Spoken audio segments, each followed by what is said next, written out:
안녕하세요. 굿모닝 대박 예감 김보람입니다. 뉴욕 증시가 앞서 키플러스 사태 우려감에 3대 지수가 모두 하락 마감했습니다. 그에 앞서 유럽 증시 마찬가지로 이 때문에 하락으로 마감됐는데요.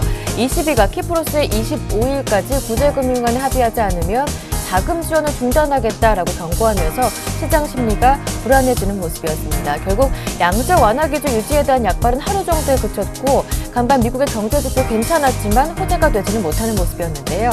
어제 국내 증시에서도 버닝키 효과는 없었습니다. 외국인들의 이어지는 매도 속에 코스피는 1950까지 내려서 마감됐고요. 중국의 제조업 PMI가 좋게 나왔지만 화학주 정도의 호재가 되는 모습이었습니다. 코스닥도 544로 소폭 내려 마감됐는데 오늘 국내 증시 금요일장은 어떻게 전망되고 있는지 글로벌 증시 주요 이슈도 살펴보면서 함께 전망해 보겠습니다. 굿모닝 대박 예감 1부 지금부터 출발합니다.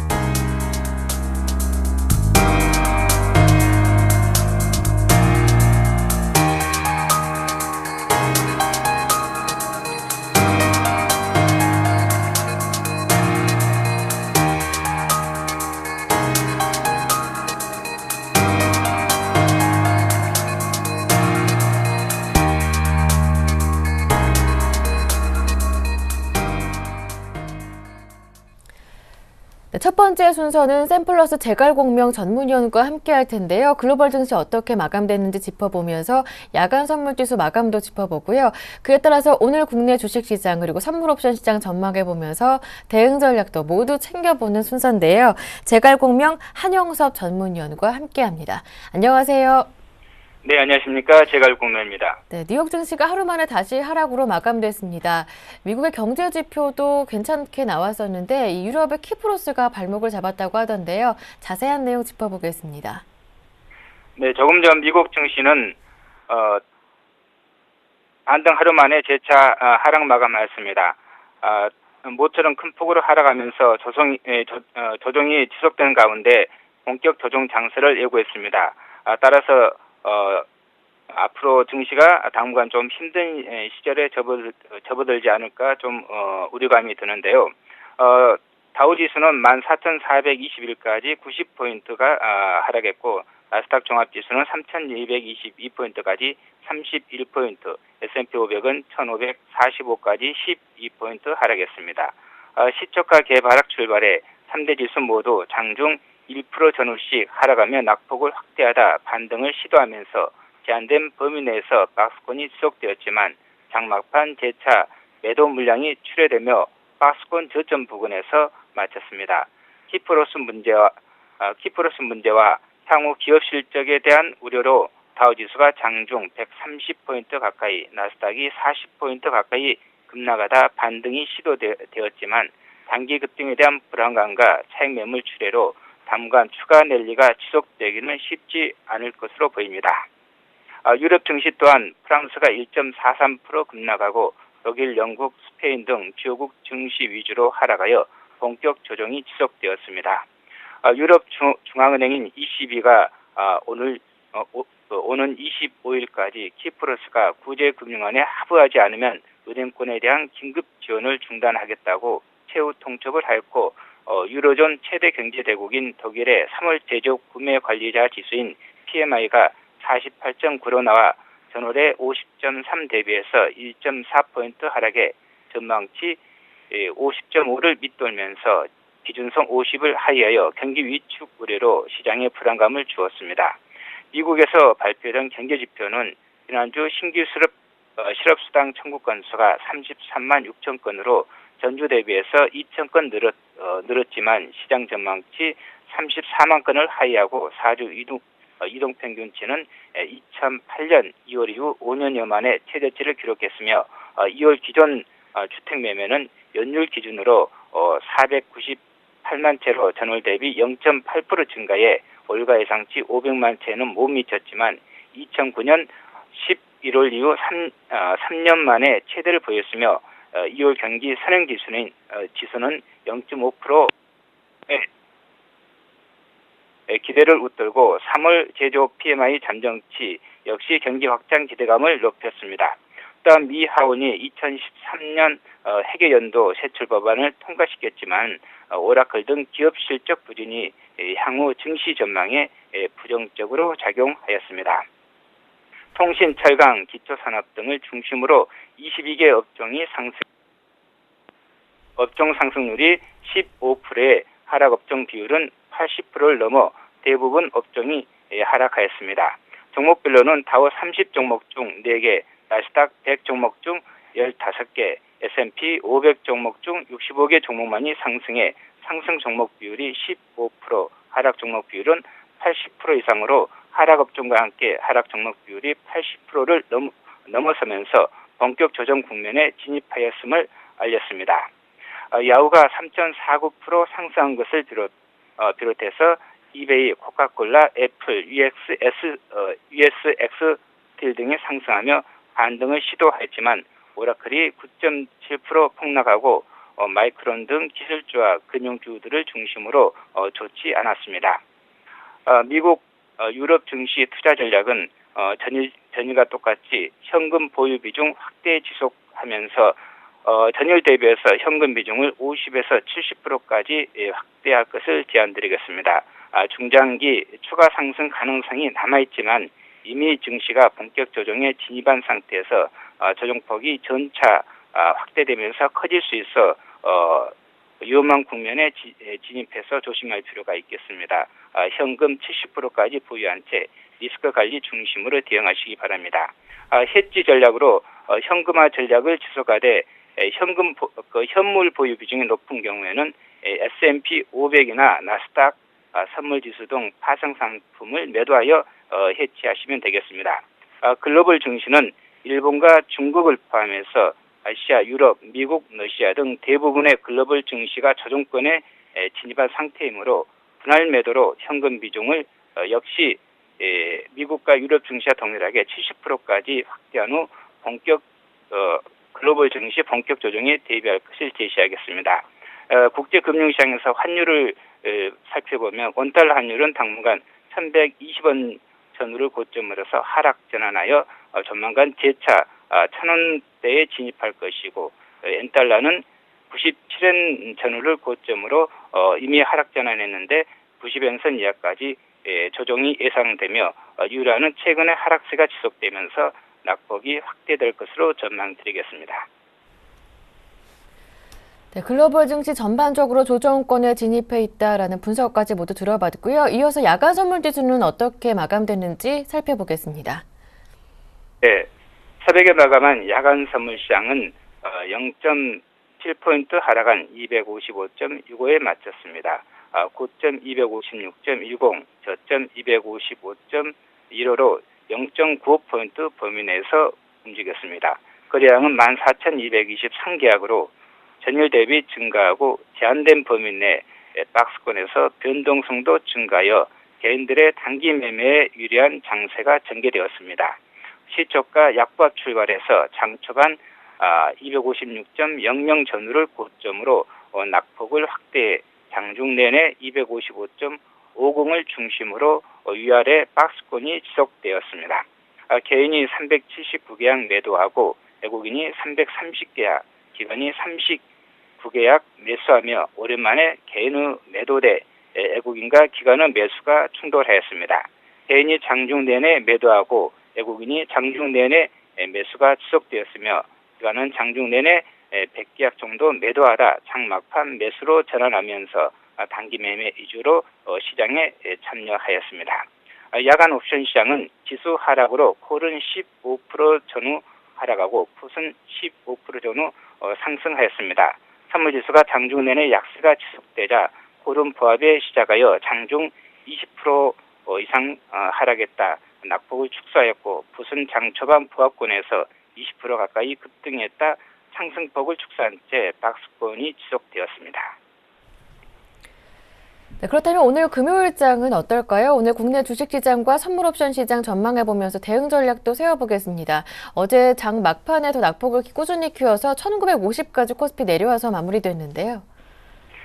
네, 전일 장이 막판에 좀 낙폭을 확대했는데 전일 시장을 살펴보면은 시초가 상승 출발해서 개인과 기관의 매수로 장 초반 1973포인트까지 상승하며 반등을 시도했지만 프로그램 매도와 외국인들의 강력한 매도로 장 막판 폭락의 종합지수가 1950포인트에 마쳤습니다.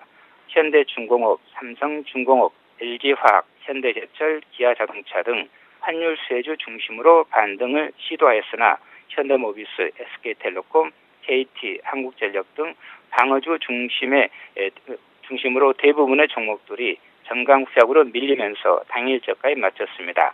장중 옵션 양매도가 전개되며 장초반 급등했던 콜이 고점 대비 급락하고 장초반 급락했던 풋이 장 막판 급등하며 제한된 범위 내에서 변동성 확대 장세가 지속되었습니다. 종합지수가 박스권 지선 1970포인트를 붕괴시킨 후 또다시 1950포인트마저 위협하고 있어 반등은 쉽지 않고 낙폭을 확대할 것으로 전망되므로 종합지수 1900, 코스닥 500포인트, 선물지수는 250포인트 지지 여부를 확인할 필요가 있겠습니다. 당관 현물은 현금 비중을 지속적으로 70%까지 확대하며 리스크 관리 위주로 대응하고 선물 옵션은 추가 조정을 대비하면서 장중 짧은 단기 매매 위주로 대응하시기 바랍니다. 오늘 시장은 시초가 하락 출발에 낙폭이 확대되며 종합지수 1930 선물지수로 253포인트를 위협할 가능성이 높습니다. 대응 전략은 반등 시 선물 256.00 전후에서 매도하여 하락 시 254.00 부근에서 청산하는 반등 시 매도 전략입니다. 단 예상과 다를 경우 0.5포인트 손실 시 선절매한 후 시장을 확인한 후 다시 재진입하시기 바랍니다. 금일 저점은 종합지수 1930, 선물 253, 고점은 종합 1945, 선물 256포인트를 제시하며 하락 시 지선은 선물 254.00, 상승 시 저항선은 선물 256.00을 제시하며 최대 변동폭은 선물로 하한선 253에서 상한선 258포인트를 제시하겠습니다. 옵션 매매 전략은 전일과 똑같이 일단은 변동성 확대 국면이 전개되고 있는데 콜 매도 또는 풋 매수 또는 약세 풋 스프레드 또는 스트랩 매도 전략을 제시하겠습니다. 여기서 콜 매도는 지수가 하락하거나 변동성 감소 시에도 수익이 가능해서 유리하고 풋 매수는 지수가 하락하고 낙폭이 커지면서 변동성 증가 시에 수익을 배가할 수 있는 장점이 있습니다. 또한 약세 풋 스프레드는 고행사가 풋옵션을 매수하고 저행사가 풋옵션을 매도하는 전략인데 어제까지는 풋 260 매수에 풋 255 매도를 말씀드렸는데 오늘은 지금 등가격이 255 부근까지 접근했기 때문에 오늘 시점부터는 풋 255 매수에 풋 250 매도로 이렇게 전환하시면 될 것 같습니다. 그리고 스트랩 매도는 양 매도 중 양 매도 중 콜 매도를 2로 하고 풋 매도를 1로 해서 콜 매도 비중을 높이는 전략입니다. 지수가 제한된 범위 내에서 박스권이 지속되며 단기 변동성이 나타나고 있으므로 옵션 매도와 합성 전략 위주로 대응하면서 변동성이 점차 증가할 경우에는 풋 매수 비중을 늘리면서 대응하시면 되겠습니다. 네, 말씀 잘 들었습니다. 오늘 도움 말씀 정말 고맙습니다. 네, 감사합니다. 네, 지금까지 제갈공명 한영섭 전문위원과 함께했습니다.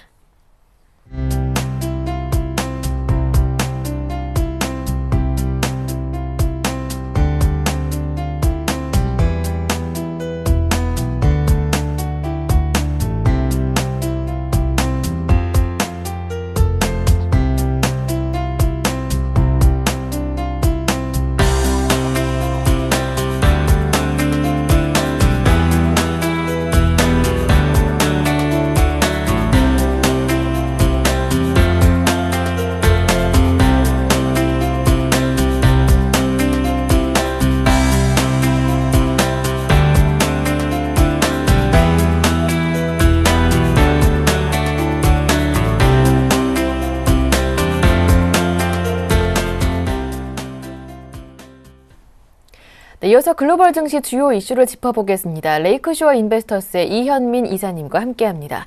안녕하세요. 안녕하십니까. 네, 프랑스의 헌법재판소에 이어서 대법원도 부유세가 과도하다 위헌 판결을 내렸는데요. 이 때문에 프랑스 올랑드 대통령의 개혁에 좀 타격이 예상되고 있습니다.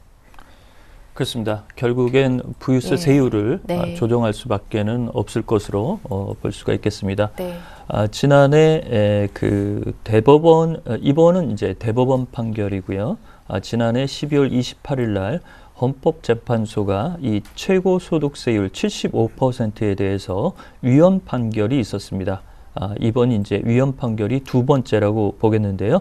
새벽에 그 프랑스 대법원이 현재의 75%는 지나치게 과도하다 66.6% 이하로 낮출 것을 그 판결의 요지로 그 내용을 내놨습니다.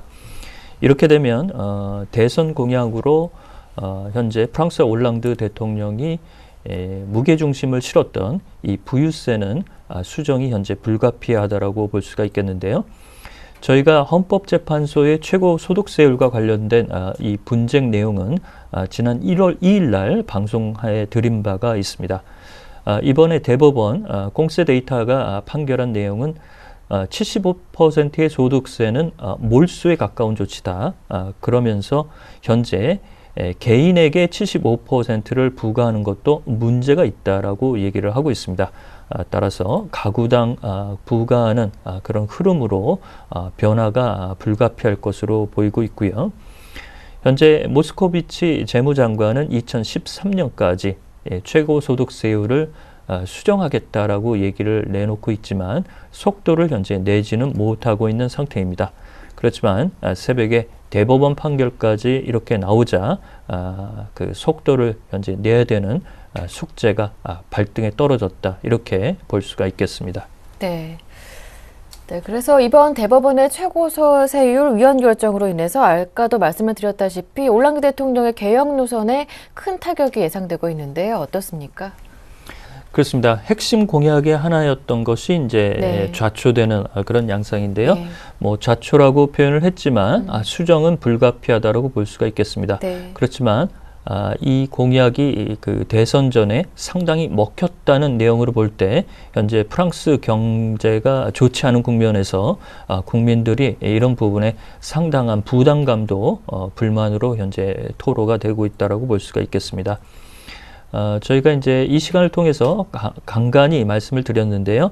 이런 그 부유세는 100만 유로 이상의 고소득자에게 대해서 한계세율 75%를 부과하는 부분입니다. 지난해 루이 비통 모에 헤네시의 아르노 회장이 벨기에에 주택 구입을 하면서 프랑스에서 국적을 벗어나고자 하는 그런 움직임도 있었고요. 프랑스의 그 대표적인 국민 배우로 잘 알려진 제나르드 드 파르티유도 러시아 국적을 취득하면서 네. 이런 그 고소득자의 최고 세율을 벗어나고자 하는 내용이 나왔습니다. 이런 부분에 일부 국민들이 비판이 있었지만 이런 점은 현재 프랑스 내부에서 상당히 현재 진통을 겪고 있는 내용이라고 볼 수가 있겠습니다. 또한 프랑스의 소프트웨어 회사인 다소 시스템의 CEO인 버나드 샬레도 현재 프랑스 국적을 포기하고자 저울질하는 그런 모습이 나오고 있어서 이 문제가 국민 화합에 걸림돌로 작용하고 있다라고 볼 수가 있겠습니다. 저희가 이제 역사적인 맥락에서 소득세의 한계세율을 한 번 더 살펴보면 대공황 이전인 1920년 미국이 72%의 최고소득세 한계세율을 적용한 바가 있습니다. 그렇지만 세월이 많이 흘렀고 최근까지 최고소득세를 이렇게 급격하게 올린 적이 없기 때문에 프랑스 올랑드의 고민이 현재 크다라고 보겠습니다. 네, 그런데 이번 부유세율 조정이 있더라도 앞으로 경제 회복에는 다소 시일이 걸릴 수 있다라고 보던데요. 그렇습니다. 이 그 대통령이 취임을 하고 나서 6개월이 가장 중요한 시기라고 볼 수가 있겠습니다. 6개월 동안 프랑스 올랑도 그 프랑스 대통령도 그 개혁의 기치를 속도를 내고자 했지만 전반적으로 이런 내용들이 벽에 부딪히면서 국민들의 동력을 한 곳으로 응집하는데 현재 실패했다는 평가가 지배적이라고 보겠습니다. 지난 18일 날 프랑스의 일간지 메트로와 텔레비전 방송국인 LCI가 올랑드 대통령의 지지율 조사를 했는데요. 31%까지 현재 떨어진 수치입니다. 취임 직후에는 60%까지 지지율에서 현재 절반가량이 떨어진 부분인데요. 이런 점에서 지난 대선에서 패배했던 전임 대통령인 사르코지 대통령이 재기 의사를 나타내고 있고 야당인 국민전선의 마른 르팽 당수도 32%의 지지율로 현재 올랑드 대통령보다 지지율이 높은 상태입니다. 이런 점에서는 분위기 쇄신을 빨리 가져가야 될 것으로 보이는데요. 최근 발표된 프랑스의 제조업과 서비스업의 복합 구매 관리자 지수 PMI 지수도 43.1을 가져가고 있고 실업률은 10.6%로 최고치 수준을 가져가고 있다는 점, 경제의 활력이 떨어지고 있다는 점도 올랑드 대통령에겐 적지 않은 부담이라고 볼 수가 있겠습니다. 예. 네, 앞서 뉴욕 증시와 유럽 증시가 모두 키플러스 우려감으로 하락으로 마감했습니다. 키플러스 사태가 그만큼 사태가 깊어지고 있는데요. 키플러스 정부가 내놓은 플랜 B, 하지만 트로이카는 탐탁지 않은 반응을 보였다고 합니다. 어떠한 내용인지 자세하게 들어보겠습니다. 저희가 이번 주에 가장 역점을 들여서 방송을 드렸던 부분이 이제 키프로스 사태죠. 예, 네. 화요일 날은 전 시간을 키프로스 사태에 저희가 할애를 해드렸고 수요일 날도 두 개의 이슈 중 하나를 말씀을 드렸습니다. 이번 주말 키프로스 사태가 분수령을 맞을 고비를 현재 맞고 있는데요. 키프로스 정부가 현재 플랜 B를 내놓고 있다는 부분에 트로이카가 이를 살펴보겠다라고 한 발 물러선 부분이 있지만 현재 플랜 B가 키프로스가 요구하는 자금 조달안에 턱없이 미치지 못한 부분이 있기 때문에 이것이 솔루션, 해결안으로 보기는 어렵다는 게 현재 고민이라고 볼 수가 있겠습니다. 더불어서 ECB가 25일 다음 주 월요일까지 현재 트로이카 방안에 대해서 재비준이나 합의가 없을 경우에는 현재 긴급 유동성 지원도 끊겠다라고 경고를 하고 있습니다. 현재 170억 유로 중 100억 유로는 트로이카가 지원하고 58억 유로를 일회성 분담금인 예금자에게 부과하겠다는 내용을 의회에서 현재 거부로 나온 상태이기 때문에 이것이 재비준을 가져갈 수 있을지도 불확실하다라고 볼 수가 있겠고요. 또한 한쪽에서는 러시아 예금이 많기 때문에 현재 미칼리스 사리스 재무장관이 러시아에 머물면서 러시아의 SOS를 현재 타진하고 있는 상태입니다. 이런 점에서 러시아와 독일의 정치적인 불협화음까지 가세가 되면서 이 키프로스 사태가 해결이 실타래가 아주 복잡하게 꼬이는 양상이라고 볼 수가 있겠습니다. 네. ECB가 어쨌든 25일로 날짜를 못 박았기 때문에 주말 안에 좀 현실적인 타협안이 나와야 할 텐데요. 앞으로 키프로스 사태 더 악화될 가능성 어느 정도입니까? 제가 보기엔 반반 정도입니다. 네. 그러니까 반 정도는 악화될 수도 있고 반 정도는 절충이 될 수도 있겠는데요. 오늘 새벽에 S&P 스탠다드 앤 푸어스가 키프로스의 국가 신용 등급을 트리플 C 플러스에서 트리플 C로 다시 한 단계 내렸습니다. 역시 투자 부적격 상태에서 등급을 한 단계 강등을 했고요. 현재 S&P는 신뢰할 만한 자금 조달 방안을 키프로스가 내놓기에는 역부족이다라고 얘기를 하고 있습니다. 지난해 12월 키프로스의 신용등급을 B에서 트리플 C로 내린 지 3개월 만에 다시 내렸다라고 볼 수가 있겠고요. 러시아는 트로이카의 키프로스 지원에 대한 현실적인 방안을 내놓으라라고 현재 요구를 하고 있습니다. 키프로스는 3대 딜레마라고 현재 저희가 이제 말씀을 드릴 수가 있겠는데요. 첫 번째는 이 키프로스가 가지고 있는 성격에 그 러시아 은닉 자금이 많기 때문에 독일이 이 독일의 국민 세금이 이런 그 이른바 세탁 자금의 세금으로 통용되거나 지원이 되는 것을 국민 정서상 수용하기 어렵다는 점을 들 수가 있습니다. 또한 현재 제주도 4배 정도 크기인데요.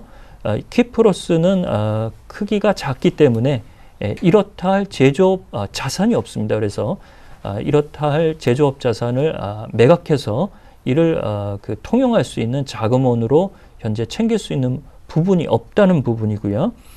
그 다음에 선의의 피해자를 양상하는 은행문이 현재 26일까지 닫혀 있기 때문에 영국에서 은퇴 이민을 간 그 노인들이 현재 자금을 본국에서 송금을 못 받고 있어서 군용기까지 뛰어서 현재 자금을 공급하고 있는 상태입니다. 69%는 내국인이지만 30%의 예금이 러시아 예금이고 유로존의 국적을 가지고 있는 인구들이 7%가 키프로스에 현재 내재되어 있는 상태입니다. 이들은 은행문이 열게 되면 결국에는 은행에서 예금을 빼갈 것으로 현재 내다보고 있어서 현재 디폴트 상태는 아니지만 사실상 준 디폴트 상태라고 볼 수가 있겠습니다. 네, 그렇다면 실제로 키프로스가 디폴트에 빠져서 이제 탈퇴 위기까지 갈 경우 유로존 전체에 미칠 타격은 어마어마할 것 같은데요. 어떻게 보시는지요? 그렇습니다. 이 경제 규모가 적다고 얕봤다가는 아주 큰 코를 다칠 수 있다고 볼 수가 있겠습니다. 경제 규모는 0.2%, 유로존에서는 뭐 존재감이 없는 그런 국가라고 볼 수가 있겠습니다. 그렇지만 이 17개국 유로랜드 중에서 몰타나 키프로스 등 이런 작은 나라에 대한 구제금융이나 정책적 고려는 매우 신중하게 들어가야 될 필요성이 있다라고 볼 수가 있겠습니다. 따라서 러시아와 현재 독일의 불협화음이 남아있기 때문에 그리고 스스로 이를 해결할 수 있는 키프로스가 구제금융안을 받아들이지 않는다면 러시아와 독일이 절충하는 모양새를 가져가야 그나마 유로존의 파급 효과를 중단시킬 수 있을 텐데요. 이것이 해결로 나올 수 있을지 트로이카가 수용할지 여부도 현재 미지수라고 볼 수가 있겠습니다.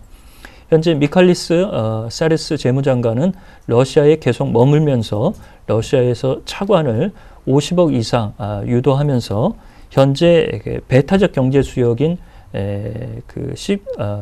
키프로스 가스전의 개발권을 부여하는 그런 방안을 현재 토의를 하고 있습니다.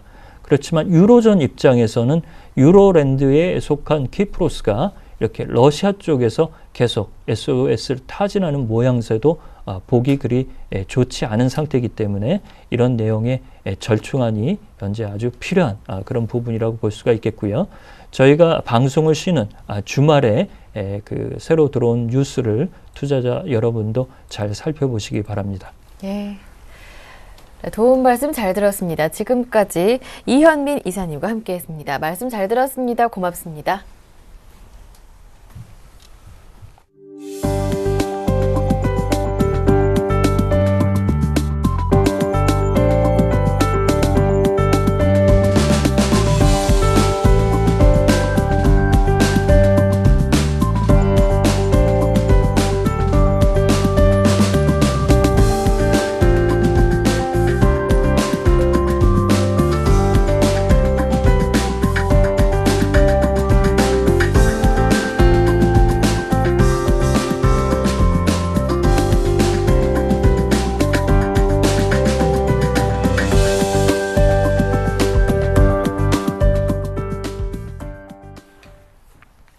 네, 이어서 오늘장 전략 시간으로 이어가겠습니다. 오늘은 골든이글 투자자문의 정태근 팀장님과 함께합니다. 안녕하세요. 반갑습니다.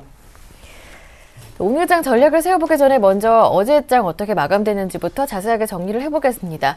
어제 코스피가 결국 꾸준하게 낙폭을 키워가더니 1950까지 내려와서 마무리가 됐고요. 외국인들의 매도도 이어지고 있습니다. 코스닥도 소폭 내려서 544로 마감됐는데 얼마 전까지 최근 급등한 이후에 560 문턱에 두고 주춤주춤거리는 모습입니다. 전일장 정리부터 자세하게 해볼게요. 네, 일단 먼저 코스피 그리고 코스닥 양시장 같은 경우에 일단 상승 출발했었지만은 어쨌든 전강 후약으로 끝나게 되면서 조금 아쉬웠던 하루가 아닌가 생각을 하고 있습니다.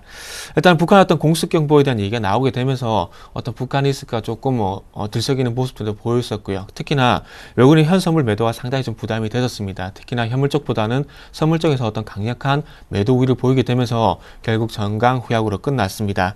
그래서 0.43% 0.43% 정도 하락한 1950.82포인트에 마감을 했고요.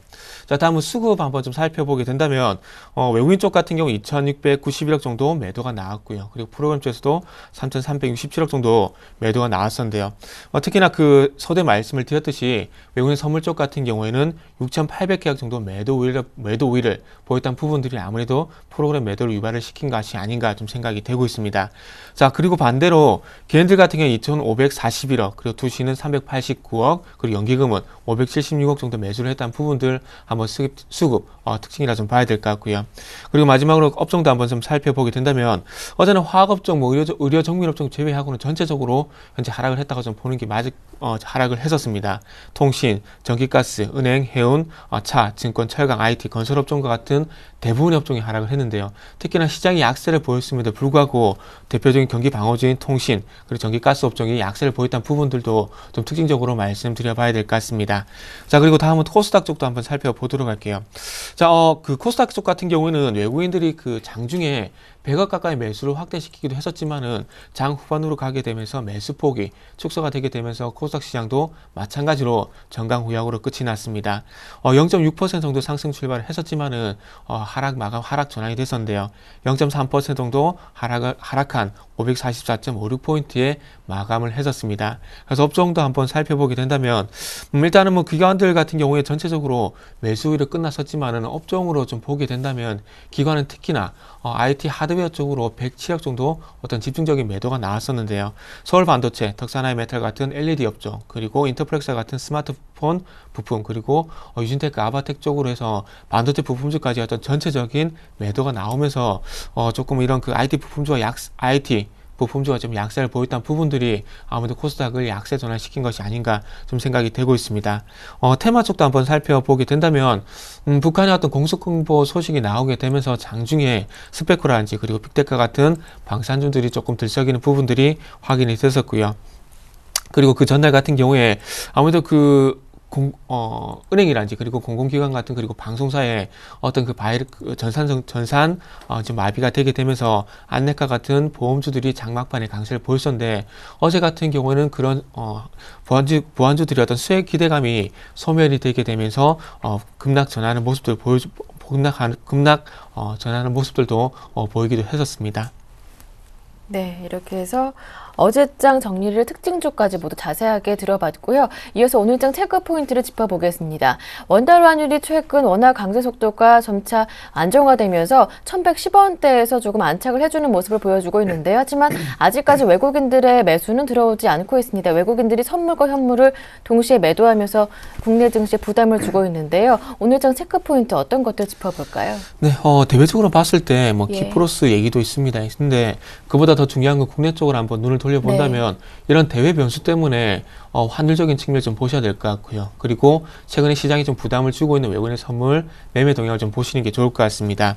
자, 일단은 그 환율 좀 먼저 차트를 좀 보시면서 좀 말씀 먼저 좀 드려보도록 할게요.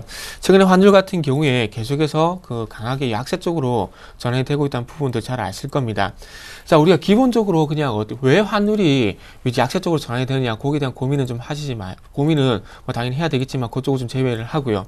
지금 환율이 1,095원을 상향 돌파를 하게 되면서 변동성이 상당히 커지고 있습니다. 그렇다면은 환율이 약세 쪽으로 전환이 되게 되면서 변동성이 커진다는 것은 무슨 말이 될 수 있냐면 외국인들 같은 경우에 우리나라 주식을 매수를 할 때 매매 차익도 분명히 있긴 하지만 약세 쪽으로 강하게 전환이 되게 된다면 어떤 부분이냐면 우리가 잘 알다시피 기본적으로 알고 있는 내용이죠. 환차손이 발생이 될 수밖에 없다는 겁니다. 그래서 지금 어떤 환율이 계속해서 약세 쪽으로 전환이 된다면은 외국인들이 현물을 매수할 가능성은 떨어진다. 이렇게 좀 생각을 하시고요. 그래서 환율이 어쨌든 1,120원이 됐든 1,135원이 됐든 그 부분은 우리가 알 수 없습니다. 하지만 중요한 것은 어쨌든 환율이 상향으로서 어떤 그 저항, 어디서 저항을 받는지를 먼저 상향에서 어떤 저항을 받는지를 좀 체크를 해 보시는 게 좋을 것 같아요. 그래서 이전 같은 경우 1,185원까지 올라갔던 경험이 있었지만 여기까지 올라갈 가능성은 좀 떨어질 것 같아요. 하지만 중요한 것은 어쨌든 강하게 올라갔었다가 또 빠질 때는 또 강하게 하락을 한다는 겁니다. 그렇기 때문에 때문에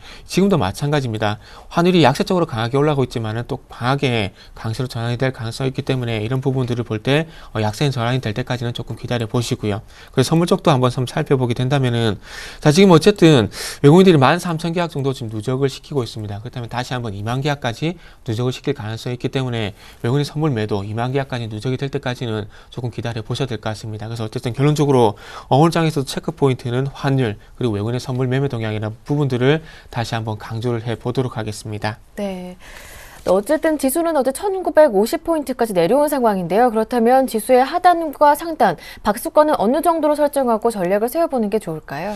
네, 지난주 이 시간에서도 말씀 한번 드렸던 부분이기도 한데요. 예. 코스피 같은 경우에 아무래도 1940포인트에서 2030포인트 박스권 관점은 여전히 네. 유효하다고 좀 말씀 한번 드려봐야 될 것 같고요. 그래서 어쨌든 이런 박스권 전략을 좀 세워보게 된다면 아직까지 뭐 최소한 10포인트에서 한 20포인트 정도 추가적으로 하락할 구간은 열려 있습니다. 그렇기 때문에 오늘 시장에서도 마찬가지로 조금 시장에 접근하시기보다는 아무래도 시장 관망과 그리고 리스크 관리 그리고 현금 확보가 가능하시다면은 네. 조금 현금 확보 쪽으로 좀 말씀 좀 드려보도록 할게요. 그래서 어쨌든 박스권 하단까지 하락할 구간은 열려 있다. 그리고 그렇다면은 아직까지 시장에 접근할 구간은 아니다. 그렇다면 관망 그리고 리스크 관리가 좀 필요하지 않겠나 생각을 하고 있고요. 그래서 이제부터는 오늘은 조금 쉬시고요. 오늘 좀 쉬시고 다음 주 구간 좀 들어갔을 때 이제부터는 1930포인트에서 그리고 1940포인트 사이 어떤 하방 경직성이 나온지가 중요하겠죠. 그렇기 때문에 다음 주에 하방 경직성이 나오게 된다면 조금 시장 접근에 대한 부분들을 한번 오픈해 볼 수 있겠지만 아직까지는 어쨌든 관망이라는 부분들 말씀드려 보시고요. 그래서 하방 경직성이 나오기 위해서는 외국인의 선물 매매 동향 그리고 환율적인 측면을 꼭 확인이 필요하다 이렇게 좀 말씀 드려보고 싶습니다. 그래서 마지막으로 짧게 간단하게 한번 말씀을 드려본다면은 최근에 시장이 빠질 때 가장 많이 빠진 업종이 어떤 업종인지를 좀 체크를 하십시오. 네. 최근에 시장이 빠질 때 가장 많이 빠진 업종은 은행업종, 회원업종, 증권업종이기 때문에 이 세 업종 그리고 IT업종 이쪽으로 강하게 반등이 나올 가능성이 크다는 겁니다. 시장이 하락할 때 빠졌던 업종들 시장이 올라갈 때 낙폭과대로 해서 강하게 올라와 줄 수 있겠죠. 그렇다면은 최근에 가장 많이 빠진 업종 쪽으로 관심을 가져야 된다는 부분들은 누가 보더라도 기정사실화를 좀 해야 되지 않겠나. 그 당연한 얘기가 아닌가 이렇게 좀 정리를 해보고 싶습니다. 네. 네, 오늘은 조금 쉬어가시라 당부하셨고요. 그리고 하락할 때 하락장에서 많이 빠졌던 업종들 반등을 기대해보면서 은행, 해운, 증권, IT에 집중해보자라는 말씀을 해주셨습니다. 끝으로 오늘장의 관심 종목을 들어볼게요. 어떤 종목 괜찮은가요? 네, 일단은 그 시장과 좀 반대적으로 움직이는 종목인데요. 그래서 NC소프트를 좀 준비를 해봤습니다. 네. 최근 그 PC 게임 같은 경우에 어쨌든 모바일 게임 쪽으로 많은 모멘텀이 좀 넘어가다 보니까 특히나 뭐 트렌드가 넘어갔다 봐야 되겠죠. 그렇다 보니까 상당히 좋지가 않은데 일단 NC소프트 같은 경우에는 뭐 기술적으로 봤을 때 조금 바닥을 다졌다는 부분들이 가장 큰 매력이라고 좀 말씀드릴게요. 그러면서 체크해야 될 사항을 조금만 언급을 좀 드리도록 하겠습니다.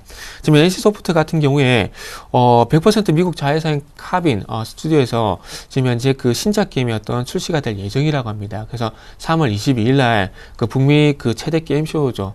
팍스 이스트에서 와일드스타라는 게임을 현재 공개할 예정이라고 합니다. 그래서 신작에 대한 어떤 모멘텀도 있고요. 그리고 실적 부분인데요. 실적 같은 경우에 작년 3분기 같은 경우에 300억, 그리고 4분기 같은 경우는 298억, 그리고 올해 1분기에는 400억 정도 예상이 되게 되면서 실적이 어떤 소폭 턴어라운드 현재 예상이 되고 있습니다. 최근에 어쨌든 뭐 신작이든 뭐 트렌드든 이런 부분을 다 합쳐봤을 때 어쨌든 실적이 계속해서 악화가 됐었기 때문에 주가가 하락을 했었는데 어쨌든 바닥권에서 이제 더 이상 실적이 나빠지지 않는다면은 주가는 하방 경직성이 나올 가능성이 상당히 크다는 겁니다. 그래서 NC 소프트 같은 경우에는 신작 그리고 실적에 대한 어떤 바닥 기대감 이런 부분들을 좀 말씀 한번 드려보도록 할게요. 그러면서 기술적인 부분 간단하게 좀 말씀드리면서 전략 짧게 한번 세워보도록 하겠습니다. 자, NC 소프트 같은 경우에 최근에 기관 쪽에서 7일 연속 매수가 들어오고 있습니다. 그 중심에 투신이 들어오고 있다는 부분들 한번 특징적으로 봐야 될 것 같고요. 그리고 특히나 어제 투신 쪽에서 강하게 들어오면서 4% 반등이 나왔다는 부분들, 그리고 기술적으로 보더라도 5일선, 21선, 그리고 60일선까지 회복을 하게 되면서 어쨌든 조금 하방에서 나온 것이 아닌가 좀 판단이 되고 있습니다. 자, 그렇다면 전략을 한번 세워보게 된다면 이런 부분, 자, 일단은 15만 원에서 15만 3천 원 정도 어떤 매수 가격 한번 말씀드려 보시고요. 그리고 그리고 짧게는 16만 7천 원 일단 단기적으로 먼저 목표가를 세워보도록 하겠습니다. 단기적으로 16만 7천 원의 목표가 설정을 해보고 싶고요. 그리고 손절가 같은 경우에는 일단 14만 2천 원. 일단 21선과 60일선 있는 자리에 손절가를 형성을 하시고 대응을 하신다면 큰 무리가 없지 않게는 생각을 해보도록 하겠습니다. 그래서 NC소프트 같은 경우는 일단은 단기적으로 한번 전략을 세워보면서 단기 접근 일단 먼저 해보자. 이렇게 말씀을 좀 드려보도록 하겠습니다. 네. 시장 흐름에 크게 흔들리지 않으면서 바닥에서 올라오고 있는 흐름을 보여주고 있는 NC소프트 오늘의 관심 종목으로 주셨습니다. 대응 전략까지 모두 자세하게 꾸려봤습니다. 네, 지금까지 정태근 팀장님과 함께했습니다. 말씀 잘 들었습니다. 고맙습니다. 네, 감사합니다.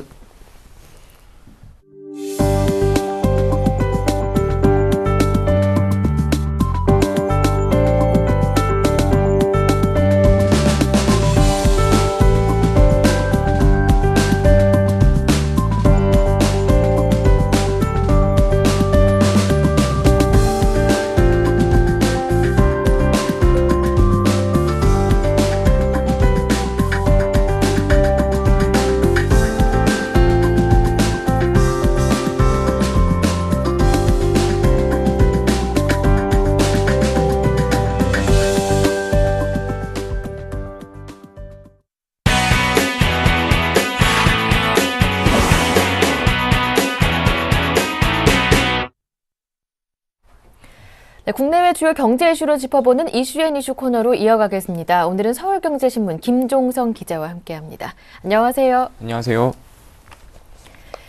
네, 주요 방송사와 금융사의 내부 전산망을 일제히 다운시킨 21일 사이버 테러가 북한의 소행일 가능성이 높다라는 분석이 나오고 있는데요. 분석 결과 중 중국의 IP를 통해서 농협 서버에 접속했던 것이 사실이 확인됐다고 하는데 자세한 내용을 한번 이어서 들어보겠습니다.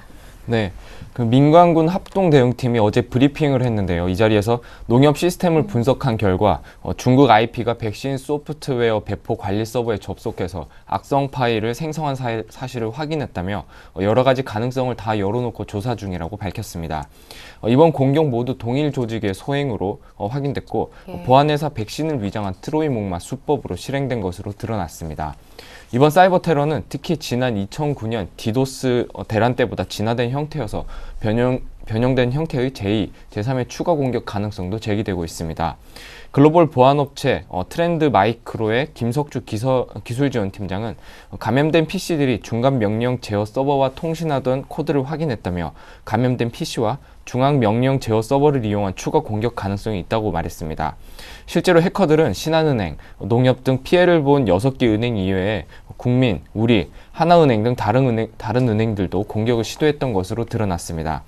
사이버 테러를 당한 방송, 금융사 전산망은 대부분 복구가 됐는데 직원들의 개별 컴퓨터는 상당수가 복구가 불가능한 상태여서 혼란이 지속되고 있습니다. 어제 오후 2시부터 40분간 전국 보건소 전산망에 장애가 발생하기도 했는데요. 현재까지 KBS, MBC, YTN 등 방송과 금융사 6개사의 PC, 서버 3만 2천여 대가 피해를 당한 것으로 집계됐습니다. 피해 기간에 전산망 완전 복구에는 최소 4에서 5일은 걸릴 것으로 전망됩니다. 네. 네, 한편 박근혜 정부가 출범한 이후 중소기업 지원 대책에 대한 기대감은 높아지고 있는데요. 신입 중소기업청장에 한정화 한양대 경영전문대학원 교수가 내정됐다고 합니다. 어떠한 부분에 주안점을 두고 정책을 펼치게 될까요? 네, 그 신임 중기청장에 내정된 한정화 한양대 경영전문대학원 교수가 박근혜 대통령이 강조한 시장 불균형, 거래 불공정, 제도 불합리 등 산불 해소에 중점을 두겠다고 강조했습니다.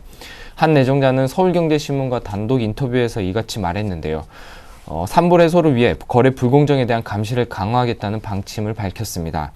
한 내정자는 구체적인 제재 방법으로 징벌적 배상제, 전속 고발제 등을 활용하는 등 불공정 거래에 대한 경각심을 갖게 하겠다고 말했는데요. 아울러 한 내정자는 창조 경제 시대의 중소기업의 역할이 중요하다며 박 대통령이 내놓은 중소기업 공약들을 충실하게 이행해 중소기업 시대를 여는 데 힘쓰겠다고 말했습니다. 예. 네, 앞으로 환자들의 간병비 그리고 병실료 부담이 대폭 줄어들 것으로 보입니다. 이 정부가 선택진료비 그리고 상급 병실료, 간병비 등 이 3대 비급여 부담을 줄이기로 했다고 하는데요. 자세한 내용을 들어보겠습니다. 네. 정부는 모든 질환에 대해서 선택 진료비와 상급 병실료, 간병비 등 이른바 3대 비급여 부담을 줄이는 방향으로 제도를 개선하기로 했습니다. 또 3월부터 시행 중인 0에서 5세 무상보육 지원 단가를 현행 최고 20만 원에서 2016년에 30만 원으로 늘리기로 했습니다. 보건복지부는 어제 청와대에서 첫 번째 대통령 업무 보고를 통해 이 같은 계획을 밝혔는데요. 이에 따라 복지부는 환자 부담이 큰 3대 비급여 개선 방안 마련을 위해 사회적 논의기구인 국민행복의료기획단을 이달 안에 구성, 연말까지 논의해 나갈 방침입니다. 복지부는 또 0에서 5세 보육의 국가 책임제를 실현하기 위해 지난해 기준 17만 7천 원에서 20만 원인 보육료 지원 단가를 2016년까지 30만 원으로 확대하기로 했는데요. 암과 심장, 뇌혈관, 희귀난치성 질환 등 4대 중증 질환의 경우 치료의 필수적인 의료 서비스에 대해 건강보험이 전면 적용됩니다. 10월 초음파 검사부터 건보 적용을 시작해서 2016년까지 단계적으로 완료하고 세부 추진 계획은 오는 6월 말 확정될 예정입니다. 예. 다음 소식입니다. 헌법재판소가 유신체제하에서 민주화 운동의 탄압의 도구가 됐었던 긴급조치 129호에 대해서 재판관 전원 일치로 위헌 판결을 내렸다고요? 네, 그렇습니다. 헌법재판소는 어제 유신헌법 53조와 긴급조치 1호, 2호, 9호에 대해서 제기된 헌법소원 심판 사건에서 대통령 긴급조치 1호, 2호, 그리고 국가안전과 공공질서의 수호를 위한 대통령 긴급조치 9호는 모두 헌법에 위반된다고 선고했습니다. 네. 재판관 8명 전원 위헌으로 판단했고 반대 의견은 없었는데요. 다만 긴급조치 1, 2, 9호의 근거가 된 유신헌법 53조에 대해서는 심판 대상에서 제외를 했습니다. 헌재는 긴급조치 1, 2호에 대해 입법 목적의 정당성이나 방법의 적절성을 갖추지 못했을 뿐 아니라 죄형 법정주의에 위배되고 헌법 개정 권력의 행사와 관련한 참정권, 표현의 자유, 영장주의와 신체의 자유, 법관에 의한 재판을 받을 권리 등 국민의 기본권을 지나치게 제한하거나 침해했다고 판단했습니다. 네. 지금까지 김종성 기자와 함께했습니다. 말씀 잘 들었습니다. 고맙습니다. 고맙습니다. 1부 여기에서 마치고요. 저는 잠시 뒤 2부로 오겠습니다. 함께해 주신 여러분 고맙습니다.